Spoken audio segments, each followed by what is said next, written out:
ഇന്നത്തെ market update ആണ്. എല്ലാവരും ശ്രദ്ധിച്ച് നോക്കുക. ഇന്നത്തെ മാർക്കറ്റ് അപ്ഡേറ്റിൽ എങ്ങനെയായിരിക്കും ഇന്നത്തെ മാർക്കറ്റ് ബിഹേവ് ചെയ്യുന്നത്.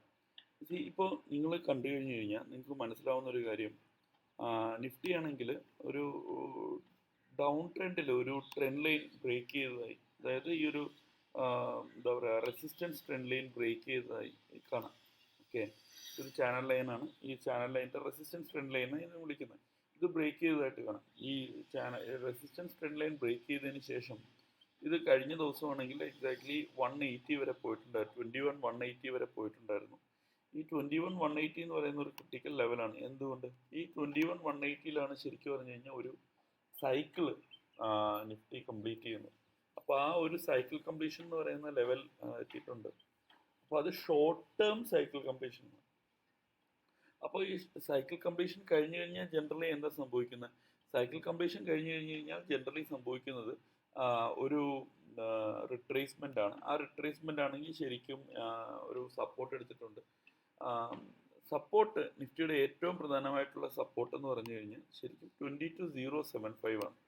ഓക്കെ, ഈ 22,075 ഈ സൈക്കിൾ കംപ്ലീഷന് ശേഷമുള്ള ഈ ഒരു support, whether it is holding tight, whether it is holding good, ഈ ക്വസ്റ്റ്യൻ ആണ് നമുക്കിനി ആൻസർ ചെയ്യേണ്ടത്. അപ്പോൾ ആ ക്വസ്റ്റ്യന് ആൻസർ ചെയ്യാനുള്ള ഓപ്പർച്യൂണിറ്റിയാണ് ഇന്നത്തെ ട്രേഡിംഗ് ഡേ. അങ്ങനെ വേണം കാണാൻ.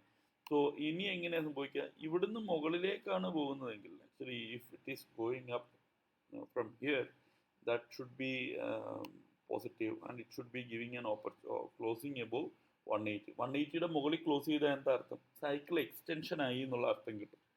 അതായത് 180 എന്ന് പറയുന്ന സൈക്കിൾ കംപ്ലീഷൻ ആയിരുന്നു. മുകളിലോട്ടാണ് പോകുന്നതെങ്കിൽ സൈക്കിൾ എക്സ്റ്റൻഷൻ ആണ്. അപ്പോൾ ഇനി 180 മുകളിലോട്ട് പോകാൻ പോവാണ്. അപ്പോൾ അടുത്ത ടാർഗറ്റ് ആയിട്ടുള്ള 330 340 ആ ലെവലിലേക്ക് പോകാൻ, അതായത് 22,340 എന്ന് പറയുന്ന ലെവലിലേക്ക് പോകാനുള്ള സാധ്യതയുണ്ട്.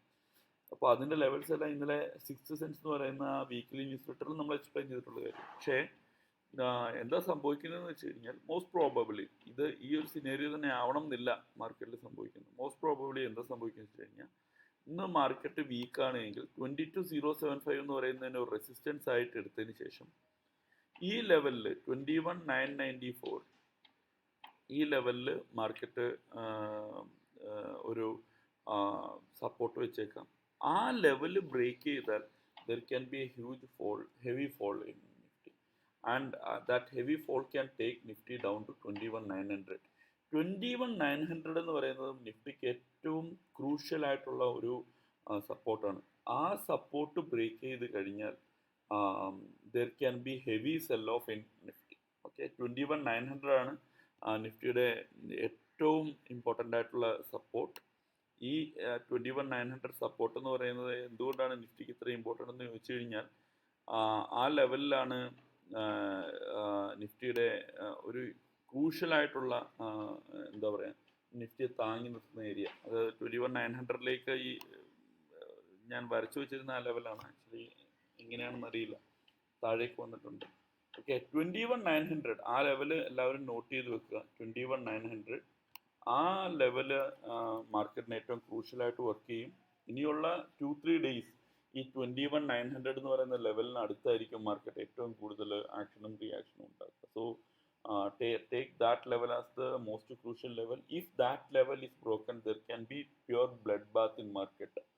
മാർക്കറ്റിൽ പ്യുവർ ബ്ലഡ് ബാത്ത് സ്റ്റാർട്ട് ചെയ്യാൻ സാധ്യതയുള്ള സ്ഥലമാണ് 21,900. അത് ബ്രേക്ക് ചെയ്യുവാണെങ്കിൽ there will be heavy sell off in market. ഇതാണ് ഇന്നത്തെ മാർക്കറ്റ്.